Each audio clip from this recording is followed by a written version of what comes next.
हे एक असं व्यक्तिमत्व आहे. जालन्याचं आंदोलन आपण पाहिलं, आज इथं आझाद मैदानमध्ये आपण पाहतो. त्यांना कुठल्याही पदाची, कुठल्याही आमिषाची, कशाची अपेक्षा नाही. ते इथं का बसले तर तुमच्या आमच्यावर जो अनेक वर्षाचा प्रलंबित प्रश्न आहे तो मिटवण्यासाठी इथं बसले. आणि त्यांच्यावर प्रेम असणारे तुम्ही सगळेजण अखंड महाराष्ट्रातून वेगवेगळे गट पक्ष सगळ्या बाजूला ठेवून इथे जमलात आणि हे जमणे गरजेचं आहे. आज या मैदानामध्ये आपण बघतोय आपल्या शेजारी सगळीकडे अनेक उपोषण आंदोलनं चालू आहेत. लोकशाहीमध्ये आपल्याला तो अधिकार आहे, पण तो अधिकार जर हातातच घेतला नाही, आपण म्हटलं जाऊ द्या, मी नाही गेलो तर काय फरक पडणार आहे, मी माझ्या गावात थांबतो, चाललंय तिथे आहेत बाकीचे जात आहेत, तर असं म्हणून चालणार नाहीये.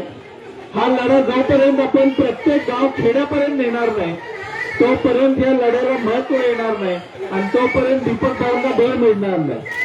त्यामुळे दीपक भाऊंना जर ताकद द्यायची असेल तर आज तुम्ही जेवढे इथे जमलात त्याच पटीने सगळे तुमच्या घरातले आजूबाजूचे मित्र परिवार सगळ्यांनी इथे आले पाहिजे. उद्यापासून हा लढा अधिक तीव्र कसा करता येईल याच्यासाठी आपण प्रयत्न केले पाहिजेत.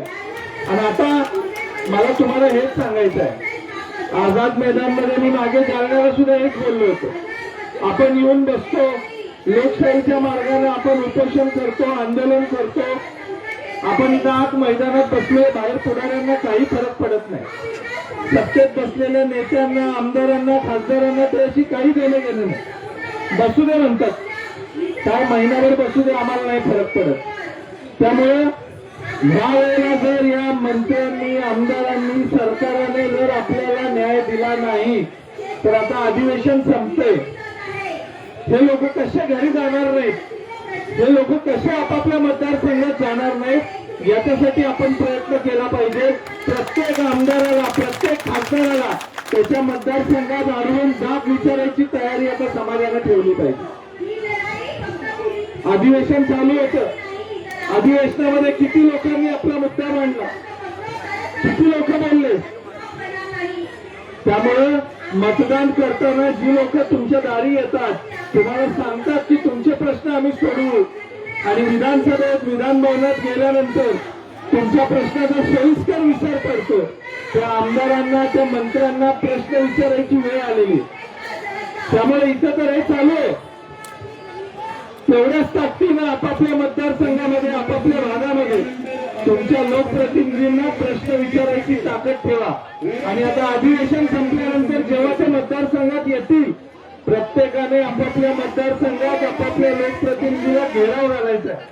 आणि जोपर्यंत तो त्याची भूमिका स्पष्ट करत नाही, या आरक्षणासंदर्भात त्याचं काय मत आहे हे जाहीररित्या सांगत नाही, लेखी स्वरूपात सांगत नाही, तोपर्यंत त्याला जाब विचारायचं आपण थांबवायचं नाही. उद्या दीपक भाऊला इथं जर काय झालं तर त्याची जबाबदारी कोण घेणार आहे? त्यामुळे आमदार खासदारांना रस्त्यावर अडवणं, त्यांना जाब विचारणं हे केल्याशिवाय जरब बसणार नाही.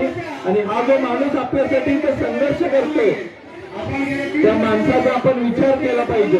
तब्येतीची अवस्था बघा, 2 दिवसापूर्वी त्यांची परिस्थिती काय होती, अजून किती दिवस आपल्यासाठी तो माणूस संघर्ष करणार आहे.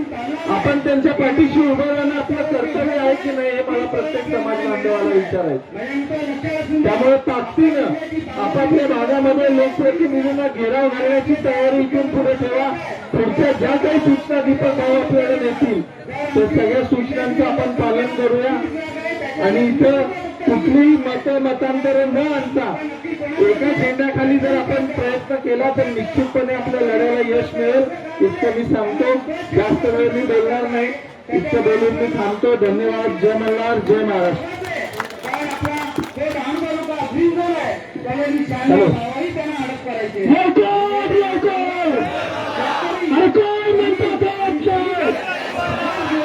आता आपल्या महाराजांनी सांगितल्याप्रमाणे आपल्या आपल्यासाठी सगळं मतभेद जे काही म्हणत आहेत ते बाजूला ठेवून फक्त आणि फक्त धन्य याची आरक्षण अंमलबजावणी ऐकले मागणीसाठी आपले